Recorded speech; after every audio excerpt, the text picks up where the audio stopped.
Salut, c'est PC pour un nouvel épisode de Collaboration Solved. Aujourd'hui, on va regarder plus en détail comment mettre en place sa première rétrospective avec confiance.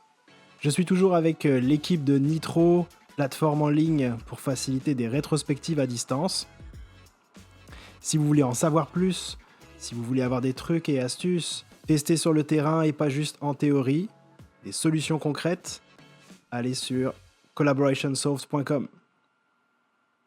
Et donc là, vous avez développé une application. J'imagine que cette idée, elle n'est pas venue de nulle part. Est-ce que vous aviez eu des situations peut-être qui ont déclenché chez vous l'envie de vous lancer dans cette aventure, de créer un outil pour d'autres personnes? On va dire que le problème principal qui nous a poussé à lancer Nitro, c'était vraiment les plans d'action qui tombent dans l'oubli et puis les rétrospectives qui n'ont pas d'impact en fait. En fait, pour la petite histoire, Julien et moi, on travaillait dans la même équipe et puis on était dans une équipe Scrum, donc on faisait des rétrospectives toutes les 2 semaines. On était très engagés dans l'exercice, c'était vraiment un moment qu'on aimait vivre en équipe. Puis plus tard, avec Nitro, on a essayé de rendre ça encore plus facile, plus intuitif, de sorte que même des équipes qui n'ont jamais fait de rétrospective puissent se lancer là-dedans pour petit à petit mettre en marche leur envie, si tu veux, de s'améliorer en continu en tant qu'équipe. Et j'aimerais qu'on puisse donner un petit ordre d'idée mettons, à des personnes qui seraient intéressées à commencer un processus d'amélioration continue. Donc là, on va se mettre dans le contexte où l'amélioration continue ne fait peut-être pas partie de la manière dont ils ont l'habitude de travailler, donc c'est quelque chose de nouveau. Il va falloir se donner un petit peu le droit d'essayer quelque chose et potentiellement de rater avec ce que vous avez mis en place. Est-ce qu'il y a des activités ou je sais qu'on parle de format de rétro, qui seraient à préférer pour des groupes qui seraient débutants dans cet exercice-là? Je pense déjà qu'il faut commencer par quelque chose de tout petit, puis un format de rétrospective assez clair et concis qui va droit au but. Donc, tu as des formats comme Start, Stop, Continue, Keep, Drop, Start.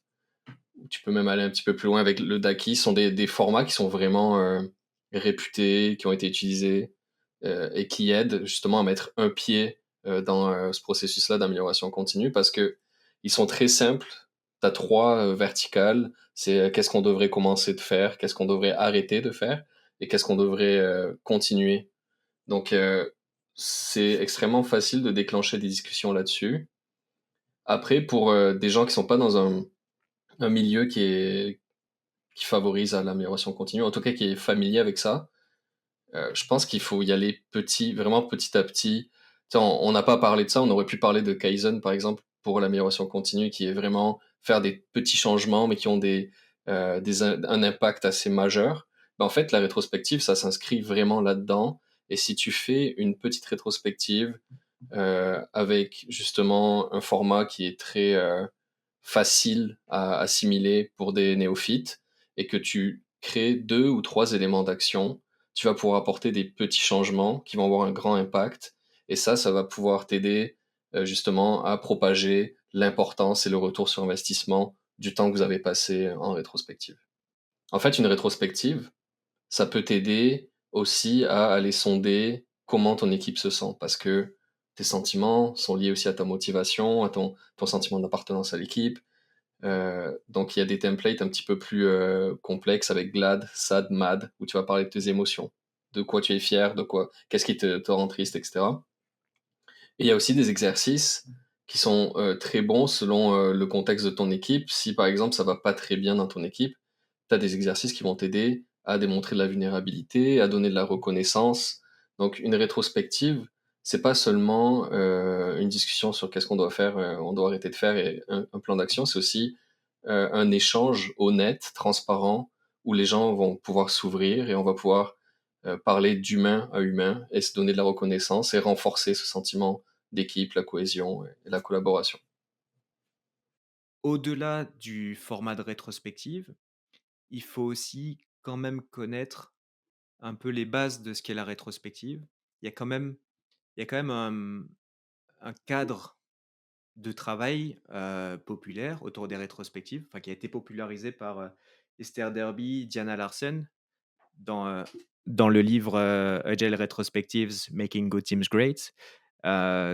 Pour faire très simple, là, puis je vous incite vraiment à vous documenter sur ce cadre-là, mais les 5 étapes principales d'une rétrospective, selon les autrices, c'est premièrement préparer le terrain.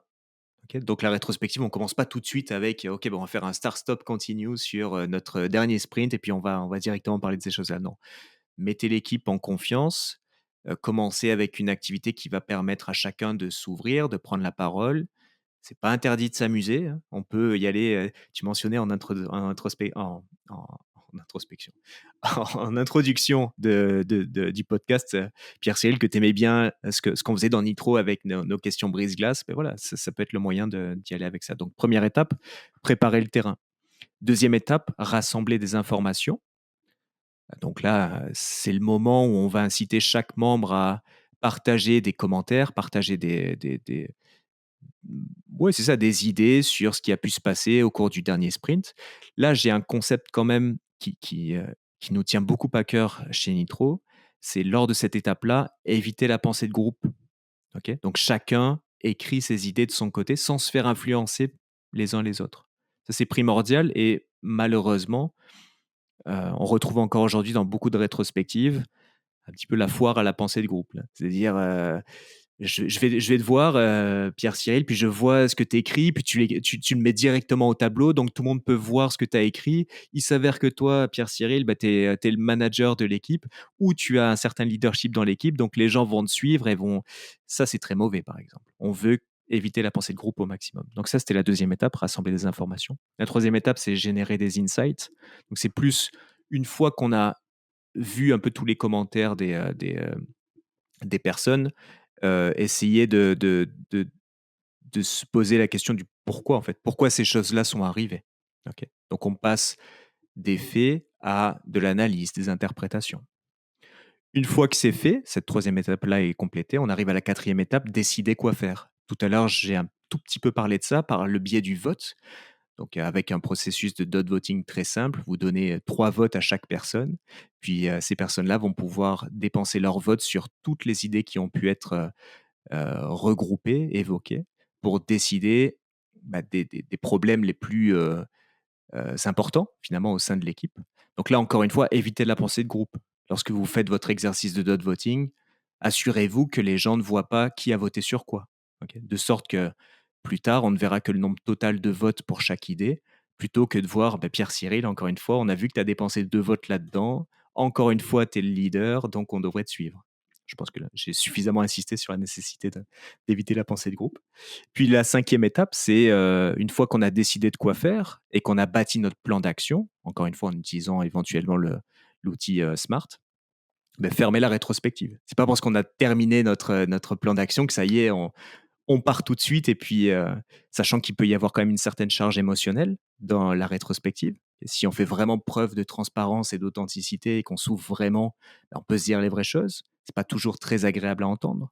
Donc, il est important de désamorcer un peu la charge émotionnelle que tu peux avoir en fin de rétrospective et de terminer sur une activité qui permette peut-être de résumer en un mot notre état d'esprit à la fin de la rétrospective ou de résumer en un mot ce qui nous attend, quelle perspective on imagine pour l'équipe, quel est notre état d'esprit. Éventuellement, faire un ROTI aussi, Return on Time Invested. Donc, je pense que la plupart de nos auditeurs ont déjà fait ce genre d'exercice-là. C'est un sondage pour évaluer le retour sur le temps investi pendant la rétrospective. Est-ce que ça a valu le coup ou pas? Est-ce que j'ai perdu mon temps ou pas? Encore une fois, c'est un élément que tu peux partager aux stakeholders. Ça.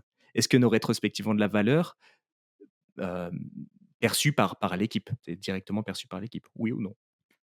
Bref, ces 5 étapes-là sont très faciles à mettre en œuvre à condition que vous les connaissiez et que vous puissiez comprendre l'intérêt de respecter ces 5 étapes-là dans une rétrospective. On ne se lance pas directement dans une rétrospective sans cadre, il y a quand même un minimum à connaître. Et donc là, je vous ai présenté le modèle d'Esther Derby et Diana Larsen dont on s'est inspiré pour bâtir l'expérience Nitro. Bon, vous commencez à me connaître un petit peu, je suis un peu connard sur les bords. Fait que moi, j'aime bien dire que une bonne rétrospective, c'est une rétrospective où ça rit et où ça pleure. Pauvres équipes dans le passé qui m'ont subi, même m'ont fait pleurer aussi un petit peu. Mettons qu'on est dans un contexte d'une équipe qui voilà, démarre pour la première fois et essaye une rétrospective. On a parlé de formats qui sont adaptés parce qu'ils sont simples. J'ai à disposition sur le site de Nitro et partout ailleurs sur Internet une collection absolument énorme de formats de rétrospective, lequel serait à éviter pour une équipe qui commence, qui rentre là-dedans. En fait, voilà comment je vois les choses. Il y a un objectif dans ta rétrospective. Cet objectif-là doit être bien défini. Et l'activité va te permettre de faciliter la réflexion et les échanges autour de cet objectif-là. D'accord? L Le piège du template, du format, c'est que parfois on se dit: «Bah, cette activité-là, c'est l'activité miracle qui va me permettre de tirer les meilleures réflexions de l'équipe», alors que je n'ai même pas nécessairement réfléchi à qu'est-ce que va être le focus de la prochaine rétrospective. Puis attention, quand je parle de focus de rétrospective, je suis pas en train de dire que toi, Pierre Cyril, tu vas décider tout seul que le but de la prochaine rétrospective, ça va être de parler des problèmes qu'on a au niveau du QA dans l'équipe. Pas forcément. Ce que je veux dire, c'est que le focus peut être tout simplement de se dire, bah, on va discuter des événements du dernier sprint, ou on va discuter des événements du dernier projet qu'on a mis en place, sans forcément mettre d'emphase sur un thème ou un autre, mais simplement de se dire, ok, bah, le cadre de cette rétrospective, c'est là. Donc fixez le cadre de votre rétrospective. Ensuite, simplement sélectionner, une fois que c'est bien clair dans votre tête, voire même que vous avez retranscrit le cadre de cette rétrospective-là, observez un peu renseignez-vous un peu sur tous les modèles qui peuvent exister. Effectivement, merci pour la mention. Sur le site de Nitro, il en existe de nombreux. Certains te permettent d'adresser un enjeu particulier, comme la collaboration par exemple, ou d'autres choses. Et d'autres sont plus généralistes. Donc c'est à la personne qui va faciliter la rétrospective de se poser la question de est-ce que ce modèle-là va me permettre d'accomplir l'objectif que je me suis fixé dans le cadre de cette rétrospective-là, ou est-ce qu'on est complètement dans une autre perspective et puis là, ça va être difficile. Une dernière chose, c'est vu que ce serait là, dans la question que tu me poses, c'est une équipe qui se lance pour la première fois dans une rétrospective. Ok. Donc, encore une fois, l'exercice de la rétrospective peut être quelque chose de nouveau et donc ça peut prendre beaucoup d'espace mental là, chez les participants. Donc, allez-y, mon conseil, mais c'est un petit peu ce que disait Julien aussi tout à l'heure, là, allez-y avec quelque chose de simple. Allez-y avec quelque chose que tout le monde pourra comprendre comme ça au premier coup d'œil, plutôt que de partir dans des questions vraiment, un peu alambiquées, difficiles à cerner. Donc le plus simple sera le meilleur, en tout cas dans le cadre d'une première rétrospective. Par la suite, il existe plein d'activités qui sont faites pour apporter des perspectives plus fraîches, neuves, des angles de discussion qu'on ne peut pas aborder dans un Start Stop Continue ou dans un Keep Drop Start ou ces choses-là. Mais ça, c'est peut-être pour un public un peu plus averti, un public qui a l'habitude de faire des rétrospectives fréquemment et qui n'a pas toujours envie de faire qu'est-ce qui a bien été, qu'est-ce qui a pas bien été, qu'est-ce qu'on peut améliorer. Parce qu'à un moment donné, ça devient assez ennuyeux. Conseil pour des équipes qui débuteraient dans cet exercice-là, utiliser un format de rétro où il y a le moins d'étapes possible, en gardant en tête que de toute manière, il y a 5 étapes qui vont faire en sorte que la discussion va être constructive. Mais si en plus de ça, on rajoute euh, un format de rétrospective qui a peut-être en elle-même peut-être 5 étapes, bah, on vient complexifier la chose. Puis, comme toute nouvelle pratique, il faut commencer par quelque chose de simple pour se faire un petit peu à la chose. Exactement, ça peut fonctionner. C'est ça. Ce que tu dis, toi, c'est y aller avec peut-être 3 questions principales dans la rétrospective, tout en suivant les 5 étapes qu'on a mentionnées tout à l'heure, là, évidemment. Oui, ça peut être intéressant parce que moins il y a de questions, et plus ces questions-là vont être un peu généralistes, tu sais, un peu. Donc, ça va permettre aux gens de partager toutes sortes de points de vue à travers les 3 questions principales que tu vas pouvoir donner, comme par exemple Start, Stop, Continue. qui sont pas des questions, mais des éléments de réflexion assez simples à comprendre. J'ai peut-être un conseil, un autre outil à partager, que ce soit pour les débutants, voire même pour les plus avancés. J'imagine quand même que les facilitateurs et facilitatrices plus avancés ont déjà entendu parler de cet outil. Ça s'appelle la directive première des rétrospectives. Puis ça fonctionne super bien pour les néophytes de la rétrospective. La directive première des rétrospectives, c'est une phrase que je vais vous citer, qui a été amenée par l'auteur Norman Kurt au début des années 2000, donc c'est pas tout récent, mais c'est toujours d'actualité pour les rétrospectives. Puis je vais vous la lire, je vais essayer de le faire avec la meilleure diction possible. Indépendamment de ce que nous découvrons, nous comprenons et nous croyons sincèrement que chacun a fait du mieux qu'il ou qu'elle a pu, selon ce qui était connu à ce moment, ses aptitudes et capacités, les ressources disponibles et le contexte du moment. Donc vous pourrez retrouver la directive première des rétrospectives sur Google, là, peu importe. Mais si vous commencez votre rétrospective avec cette directive première, déjà vous alignez tout le monde sur le fait que tout le monde a fait du meilleur qu'il ou qu'elle a pu. Ce qui est quand même assez paradoxal avec le monde du travail qui va à 100 000 à l'heure et où on cherche parfois à trouver des coupables sur qui a fait quelle erreur. Non, là, l'idée, c'est pas ça. C'est de se dire que tout le monde a fait du mieux possible, qu'on avance en équipe et que en partant de ce postulat-là, on va pouvoir avancer ensemble et réfléchir ensemble à des pistes d'amélioration dans le cadre de notre rétrospective. Donc pensez-y, directive première des rétrospectives, ça fait une différence. Puis c'est pas mon point de vue là, ça a été documenté. Il y a un certain nombre de livres qui vont dans le détail des conséquences finalement de mettre en place la directive première des rétrospectives dans vos rétrospectives. Puis moi, de mon expérience, ça a toujours été une expérience satisfaisante de commencer avec ça. De mon expérience, la difficulté, c'est aussi de rendre ces éléments d'action tangibles et pas juste on aimerait améliorer la confiance dans l'équipe. Bon, ça c'est un peu flou, quoi. Donc c'est bien qu'on en ait parlé, on a fait preuve d'honnêteté entre nous et on a pu aborder ce point-là. Mais si je me mets dans la peau de n'importe qui dans l'équipe, mais mettons qu'on parlait du PO, donc le product owner et gestionnaire du produit, gestionnaire de projet, peu importe comment on veut l'appeler, la personne qui va un petit peu chapeauter le déroulement des activités qu'on priorise à faire.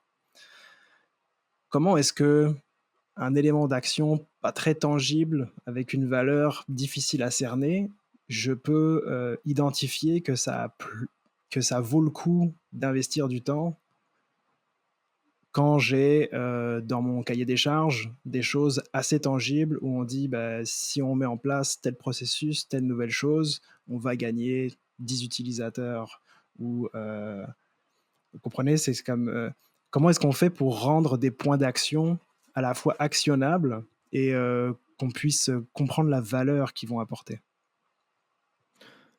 Je peux tenter une réponse.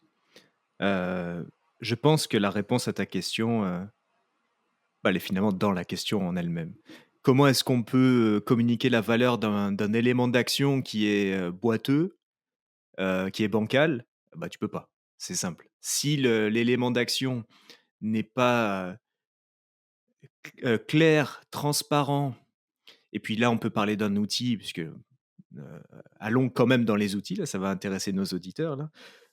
La méthodologie SMART pour mettre en place des éléments d'action te permet de t'assurer que ton élément d'action soit spécifique, mesurable, atteignable, réaliste et time-boxé. Là, désolé pour l'anglicisme, là, mais c'est défini dans le temps. Okay, donc la méthode SMART permet de mettre en place des objectifs, particulièrement ici des éléments d'action, tangible, suffisamment détaillé pour que tout le monde puisse avoir une compréhension partagée de ce qu'est cet élément d'action-là et de ce que ça implique pour que l'équipe puisse réaliser cet élément d'action-là, mais puisse aussi mesurer l'impact de cet élément d'action-là.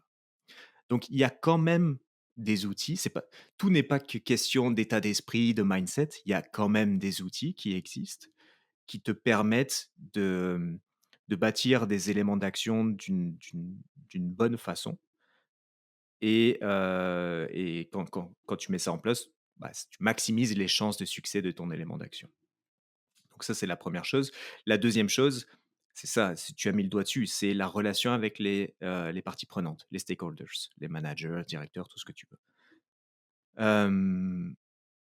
Il faut prendre le temps de partager les éléments d'action aussi avec ces stakeholders-là. Finalement, la seule chose qui mériterait d'être partagée avec les autres équipes et puis les stakeholders, c'est le plan d'action. C'est ce sur quoi l'équipe se commet d'ici le prochain sprint, par exemple, pour pouvoir s'améliorer. Puis ça permet de comprendre un peu mieux la réalité de l'équipe aussi.